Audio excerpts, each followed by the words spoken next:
अंतर्गत यदि शिवजी के मंदिर में जाकर ज्योतिषी ने कहा तुम्हारा ग्रह बेकार चल रहा, बड़ा रोग हो गया, कोई ने कहा कैंसर जैसा रोग हो गया, कोई ने कहा किडनी बेकार हो गई, कोई ने कहा थायराइड हो गया, कोई ने कहा चर्म रोग हो गया, कोई ने कहा ये हो गया, कोई ने कहा शरीर में, कोई ने कहा पत्रिका देखकर ज्योतिषी ने कहा तुम्हारा ग्रह बेकार चल रहा है, तुम्हारे ग्रह पूरे तरह से बेकार हो गए। कोई कहे कुंभ राशि बेकार हो गई, कोई ने कहा ये राशि बेकार हो गई, कोई ने कहा वो राशि बेकार हो गई, कोई ने हाथ देखकर कह दिया कि तेरी किस्मत में ये सुख नहीं है। अगर पितृपक्ष में, पितृपक्ष के अंतर्गत यदि शिवजी के मंदिर में जाकर 1 लोटा जल, 3 चावल के दाने, 3 बेलपत्र पितरों का स्मरण कर कर स्वधा सुधा सुधा सुधा कर कर पितरों के हेतु भी अगर समर्पित कर दो तो शिव उसको स्वीकार कर कर स्वधा पितरों से कहकर कल्याण कर देती, दुख समाप्त हो जाता, कष्ट मिट जाता। स्वधा ब्राह्मण भोजन करा रहे हो, गौ माता को श्राद्ध पक्ष में रोटी दे रहे हो, स्वान को रोटी दे रहे हो, कागल को निकाल रहे हो, कौवे को रोटी दे रहे हो, स्वधा का स्मरण सुख देता, सुख देगा।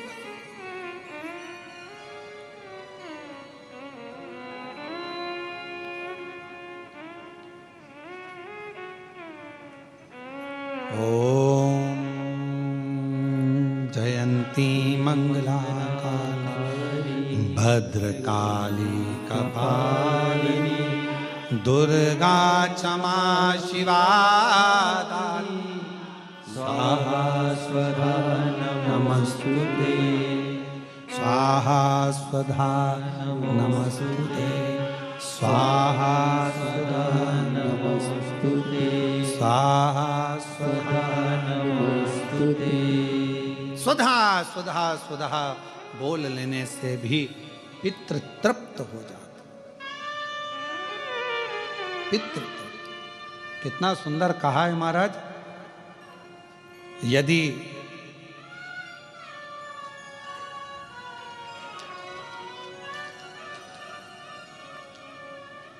घर में यदि क्लेश उत्पन्न हो जाता है, आपका धन, आपकी प्रॉपर्टी, आपकी जमीन, आपका प्लाट, आपका दुकान, आपका पैसा यदि किसी ने कब्जा कर लिया और छोड़ नहीं रहा, प्रत्येक अमावस्या के दिन पीपल के वृक्ष के नीचे जाकर 2 दीप लगाइए घी के, दोनों दीप के सामने एक हल्दी का चावल, एक कुंकू का चावल का दाना रख दीजिए और स्वधा स्वधा स्वधा स्वधा 3 बार कह दो और स्मरण करो, हे हमारे कुलदेव, पितृदेव, शिवदेव, महादेव, कृपा कर कर मेरा जो जमीन है, मेरा जो धन है, मेरी जो प्रॉपर्टी है, मेरा पैसा लोगों ने हथिया लिया, देते नहीं। अपना गोत्र बोलकर स्मरण कर कर बाबा मेरा धन मुझे वापिस ला कर दो। एक अमावस्या पर करो, फिर अगली अमावस्या करो, ऐसे 2-4 अमावस्या करोगे। जिसने ले रखा है वो खुद सोचेगा कि मुझे क्या हुआ कि मुझे देना है, उसका पैसा चुकाना है, धन रखेगा नहीं। पितृ स्वधा का नाम स्मरण करते से जब हम सुधा सुधा सुधा सुधा कहते हैं, पितृ उसको स्वीकार करते हैं। जैसे अग्निदेव की धर्म पत्नी स्वाहा, क्या है, जम के बोलो जरा, स्वाहा। जब हम यज्ञ करते हैं सांकल्य देते हैं, ओम वैष्णवे स्वाहा, स्वाहा बोलते से ही अग्नि देवता की धर्म पत्नी उस भाग को देवताओं को देती है।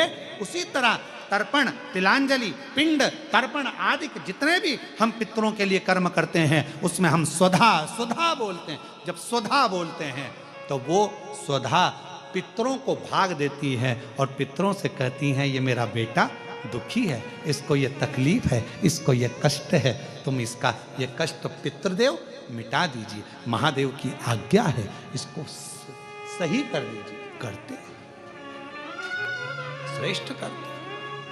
ओम जयंती जाएंगे पर किसी पंच वृक्ष, बट, आंवला, बेलपत्र, पीपल, शमी इन वो वृक्ष हैं जिन वृक्ष की छांव में बैठकर यदि एक बार भी आपने मुख से शंकर का नाम लिया है, श्री शिवाय नमस्तुभ्यम कहा है, नमः शिवाय कहा है, ओम नमः शिवाय कहा है, तो उसका फल हजारों हजारों गुना प्राप्त हो जाए। इसलिए क्या कहा गया, जब हम तुलसा जी की परिक्रमा करते हैं, माँ तुलसा को जल अर्पित करते हैं, तुलसी के क्यारे की परिक्रमा करते हैं, उस समय पर आपके मुख से यदि एक मंत्र निकला है तो तुलसी के क्यारे में जितनी मंजरी होती है, तुलसी के क्यारे में जितनी पत्तियां होती हैं, तुलसी के क्यारे में जितनी मिट्टी होती है, तुलसी के क्यारे में जितने जीव होते हैं, सबके पुण्य फल हमारे खाते में चले जाते हैं, उतना फल प्राप्त हो जाता है।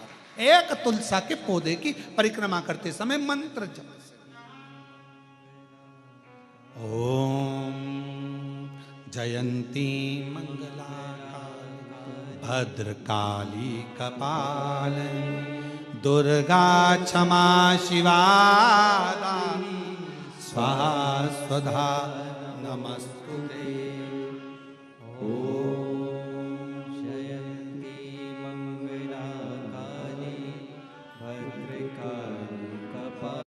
होना चाहिए वो सनातन धर्म की है। और प्रत्येक व्यक्ति के घर में जितने सनातनी है, सबके घर के दरवाजे पर आंगन में तुलसी का क्यारा होना चाहिए। वो सनातन धर्म की एक प्रखरता है, वो सनातन धर्म की एकजुटता है। एक तुलसी का क्यारा मेरे हनुमान जी ने देखा था विभीषण के दरवाजे। हनुमान जी विभीषण के यहाँ प्रवेश कर गए। जब हम तुलसी के क्यारे में जल चढ़ाते हैं, तुलसी के क्यारे के पास खड़े होकर भगवान के मंत्र का उच्चारण करते हैं। नमः शिवाय बोलो, नारायण का मंत्र बोलो, ओम नमः भगवते वासुदेवाय बोलो, राम नाम कृष्ण नाम शिव नाम जो तुम जपना चाहो वो जपो। तुम एक बार जपोगे तुलसी के क्यारे के पास खड़े होकर, हजारों गुना फल अपने आप प्राप्त हो जाए। घर में ही, तुम्हें कहीं जाना ही नहीं, घर के अंदर ही। कथा का उमाखंड कहता है, शंकर को जल चढ़ाते समय, शिव की आराधना करते समय, पार्थिव लिंग का पूजन करते समय, बेलपत्र चढ़ाते समय, शिव मंदिर में झाड़ू लगाते समय तुम्हारे मन के अंदर जो भाव आता है शंकर भगवान को, उसे तुरंत पूर्ण करना ही पड़ता है, चाहे कुछ भी हो। शिव को उसको पूर्ण करना पड़ता है, भगवान शंकर को उसे पूर्ण करना पड़ेगा, भगवान शंकर को उसको संभालना पड़ेगा। और कृष्णेश्वर महादेव वो तो अपने मन में बस भगवान शिव का शिवलिंग मस्तक पर है और चली जा रही है। हर शंभो हर हर शंभो, हर शंभो हर हर शंभो, हर शंभो हर हर शंभो, हर शंभो हर हर शंभो, हर शंभो हर हर शंभो, हर शंभो हर हर शंभो, हर शंभो हर शंभो हर हर शंभो, हर शंभो हर हर शंभो। मन से उच्चारण कर रहे, मन से उच्चारण करती जा रही। हर शंभो हर हर शंभो, हर शंभो हर, मन से उच्चारण करती चली जा रही है, स्मरण करती चली जा रही है। हर शंभो हर हर शंभो, हर शंभो हर हर शंभो, हर शंभो हर हर शंभो, हर शंभो, उच्चारण कर रही है, चली जा रही है, जाती जा रही है, जाती जा रही है।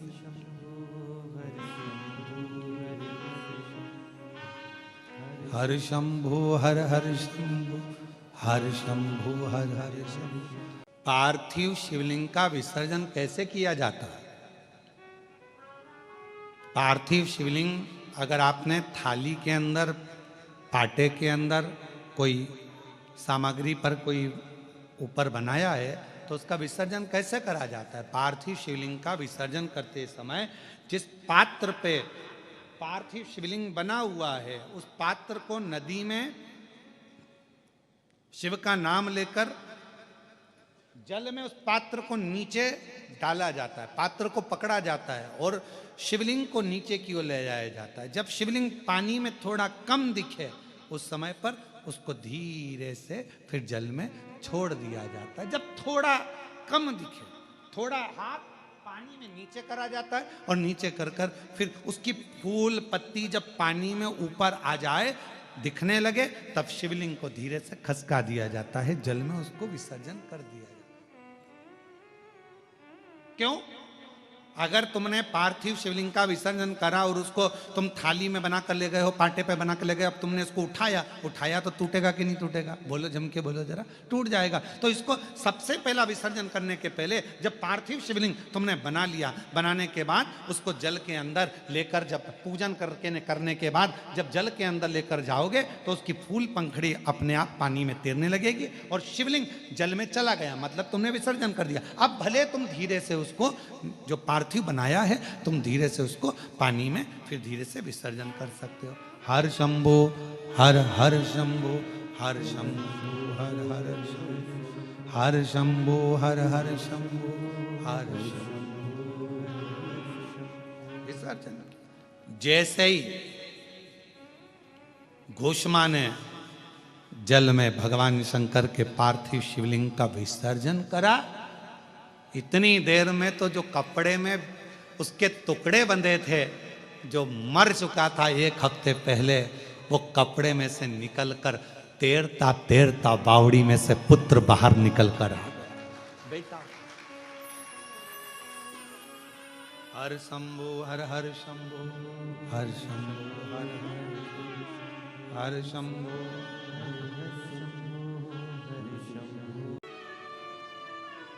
हमने अभी तक भगवान का ऐसा भजन किया, अब हम ये करें कि नहीं करें?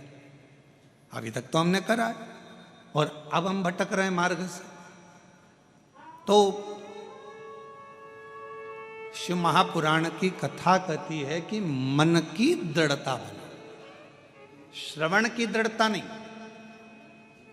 श्रवण तो कभी भी आपका भटक जाएगा। किसी ने फिर मार्ग दिया, ये उसी में का हाल है कि बच्चों को अच्छे संस्कार हमको देना पड़ते। बुरे संस्कार तो बच्चों में, बुरी बातें तो अपने आप ही आ जाती है, उनको कोई सिखाता नहीं है झूठ बोलना। आप में से कोई माता अपने बच्चों को झूठ बोलना सिखाएगी क्या? आप में से कोई लोग अपने बच्चों को गलत काम सिखाएंगे क्या? नहीं सिखाएंगे। बच्चों में वो बुरी बातें, गलत बातें अपने आप आती चली जाती है, अपने आप प्रवेश करती चली जाती है। पर बच्चों में अच्छी बात, अच्छी चीज़ें हमको सिखाना पड़ती है। बच्चों को अच्छी बातें बताना पड़ती है हम लोगों को कि भाई सत्य बोलो, गलत मत काम करो, झूठ मत बोलो, कोई गलत भाव मत रखो, गलत विचार मत रखो, गलत भाव मत रखो, गलत विचार मत रखो। ये बच्चों को हमको सिखाना पड़ता है, ये बच्चों को हमको देना पड़ता है। पर गलत चीज़ें, गलत विचार, गलत दृष्टि, गलत सोच बच्चों में अपने आप शंभु शंभु शंभु शंभु शंभु शंभु, बच्चों में अपने आप गलत विचार आना प्रारंभ हो जाते हैं। हम नहीं सिखा रहे हैं उसको, हम नहीं बता रहे हैं उसको, हमने नहीं दिया उसको गलत चीजें, पर फिर भी उसके पास में गलत बातें आ रही हैं, गलत सोच आ रही है। अच्छा देना पड़ता है, गलत देना नहीं पड़ता। सत्य सिखाना पड़ता है, असत्य सिखाना नहीं पड़ता। अच्छी बातें सिखाना पड़ती है, बुरी बात सिखाना नहीं पड़ती।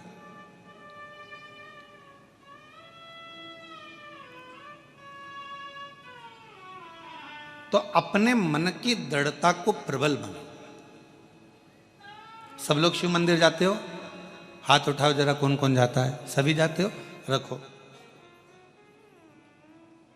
एक लोटा जल चढ़ाते हो? जम के तो बोलो हाँ।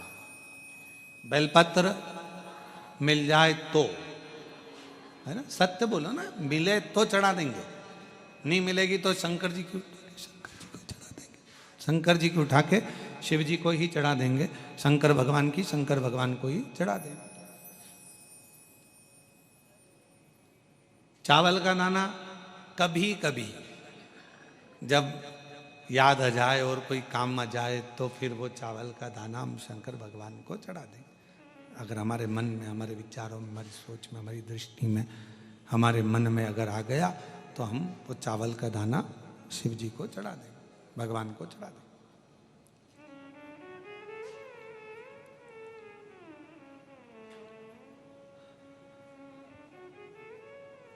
अब मान लो जिस दिन तुम मंदिर नहीं गए, शिव जी को जल नहीं चढ़ाया एक लोटा, मंदिर नहीं पहुँचे, मंदिर में नहीं जा पाए, शंकर भगवान की आराधना नहीं कर पाए, शिव जी के मंदिर नहीं पहुँच पाए, शंकर भगवान का भजन नहीं कर पाए। भगवान शंभु शंभु शंभु शंभु शंभु शंभु धीरे बोलने पर पूरा आवाज बंद हो जा रहा है उसका।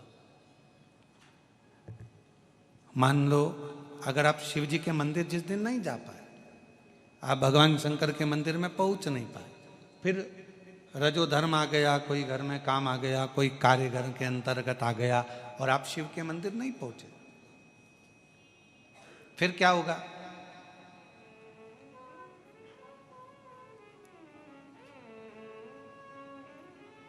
आपकी हाजिरी नहीं लगी, पहुंचे ही नहीं। पर आप दुख मत मनाना, आपकी टीचर से अच्छी पहचान है, नी भी पहुंचे तो हाजिरी तो भरा ही जाती है। अगर टीचर से अच्छी पहचान है तो। अब टीचर से पहचान कैसे बनती है आप सबको मालूम ही है, वो तो आप तो सब पढ़े लिखे हो, तो टीचर से पहचान कैसे बनती है? तो टीचर ने कहा जाओ पानी भर के लेके आओ, जा बेटा मेरा पानी का बोतल भर के लेके आ, गला पकड़ रहा है मेरे भाई, जाओ पानी की बोतल भर के लेकर आओ, जाओ ये करो, जाओ वो करो। अब तुमने तो उसी तरह भगवान शंकर से तुम्हारी पहचान कैसे बन गई? शिव जी के मंदिर में जाके झाड़ू लगाना, शिव जी के मंदिर में जाके पोछा लगाना, शिव जी के मंदिर में जाके सेवा करना, शिव जी के मंदिर में जाके अर्चना करना, शंकर जी के मंदिर में जाकर सेवा में लग जाना। जब भगवान शंकर की सेवा में, अर्चना में, भगवान शंकर की सेवा में आप लग गए, सेवा के अंतर्गत शंभु शंभु एक एक कह देना सरल है, पर हो जाना बड़ा कठिन है।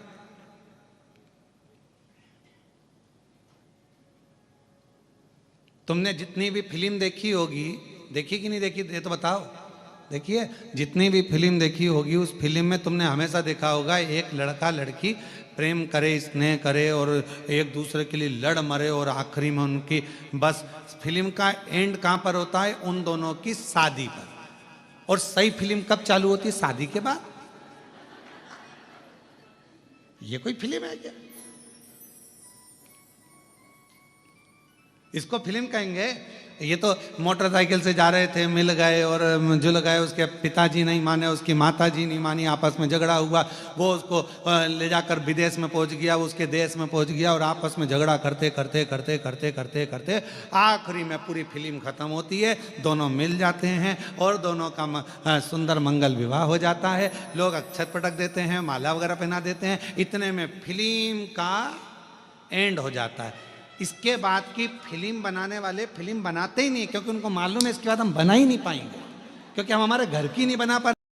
श्री शिवाय नमस्तुभ्यम। स्वागत है आप सभी का आपके अपने चैनल में। आज की कथा शिव महापुराण जो कि घृष्णेश्वर महादेव के प्रांगण में हो रही है, महाराष्ट्र संभाजी नगर में। तो प्रदीप मिश्रा जी ने आज 3 उपाय बताए हैं जो है पितृपक्ष के लिए और अमावस्या के लिए। तो उन्होंने बताया है कि जब हम बड़ी से बड़ी बीमारी हो, पत्रिका में आपको ग्रह खराब हो, आपकी किस्मत बहुत ख़राब चल रही हो, हाथ की लकीरें सही नहीं हो, तो आपको ये उपाय करना है कि 3 चावल के दाने आप रोज़ शिवालय जाइए। श्राद्ध में जितने भी दिन बचे हैं, आज चौथा दिन है, चौथा 5वां दिन है श्राद्ध पक्ष का, तो अब जितने बचे हुए दिन हैं उस बचे हुए श्राद्ध पक्ष के दिनों में आप यह उपाय ज़रूर करें। रोज़ शिवालय जाइए और 3 चावल के दाने, मात्र 3 चावल के दाने शिव जी के ऊपर चढ़ाकर जल अर्पित करें और 3 बार कहें स्वधा स्वधा स्वधा। पितृपक्ष में आप यदि यह स्वधा स्वधा स्वधा बोलते हैं तो आपके पितृ, आपके पूर्वज बहुत प्रसन्न होते हैं और आपके सारे कार्य में सफलता मिलती है, आपका भाग्य पलट जाता है। उसके बाद आपको पितृपक्ष में उपाय करना है। आपकी कोई प्रॉपर्टी हो, नहीं बिक रही हो, धन की समस्या हो, प्लॉट नहीं बिक रहा हो, घर में लड़ाई झगड़े होते हो, क्लेश होता रहता हो, तो आपको ये उपाय करना है अमावस्या के दिन। जी हाँ, पितृपक्ष की जो अमावस्या होती है उस दिन आप यह उपाय करेंगे तो आपको बहुत ही लाभ मिलेगा। और गुरुजी ने कहा है कि आप महीने में जो अमावस्या आती है जब भी यह उपाय आप कर सकते हैं। इसमें आपको क्या करना है कि कि 2 दिए बनाना है घी के, ठीक है, वो घी के दिए लगाना है। आप मिट्टी के दिए भी ले सकते हैं, या तो घर पे भी आटे का दिया बना के लेके जाएंगे तो बहुत अच्छा रहेगा। और पितरों को हमेशा लंबी बत्ती का दिया ही लगता है, याद रखिएगा। तो आपको 2 घी के दिए लेना है और आपको 2 चावल लेना है। उसमें 2 चावल, 1 चावल लेना है कंकु का और 1 चावल लेना है हल्दी का। आपको दोनों को कंकु, 1-1 चावल हल्दी और कंकु में करना है। उसके बाद आपको वो 2 दीपक लगाना है पीपल वृक्ष के नीचे। 2 दीपक घी के पीपल वृक्ष के नीचे लगाना है। आपका कुल देवता का स्मरण करके लगाना है, अपना गोत्र बोलना है, अपना नाम बोलना है। 1 दीपक के सामने रखना है आपको चावल जो कंकु में किया हुआ है, और 1 घी के दिए के सामने आपको चावल रखना है जो हल्दी में किया गया है। आप यह उपाय ज़रूर करें। अपनी जो भी परेशानी है वहाँ पे बोलें, अपने गोत्र बोलें, नाम बोलें, अपने पितृ पूर्वज कुल देवताओं को याद करें। और स्वधा स्वधा स्वधा जब भी आप 3 बार ज़रूर बोलें, क्योंकि पितरों को स्वधा स्वधा स्वधा ही बहुत पसंद आता है। शिव जी उससे पसंद होते हैं और आपके कुल देवता भी उससे प्रसन्न होते हैं। तो आप ये स्वधा स्वधा स्वधा बोलना बिल्कुल ना भूलें और यह उपाय करें। वीडियो अच्छी लगी तो इसे लाइक करें और मेरे चैनल को सब्सक्राइब करें। कमेंट बॉक्स में हर हर महादेव या श्री शिवाय नमस्तुभ्यम अवश्य लिखें। धन्यवाद।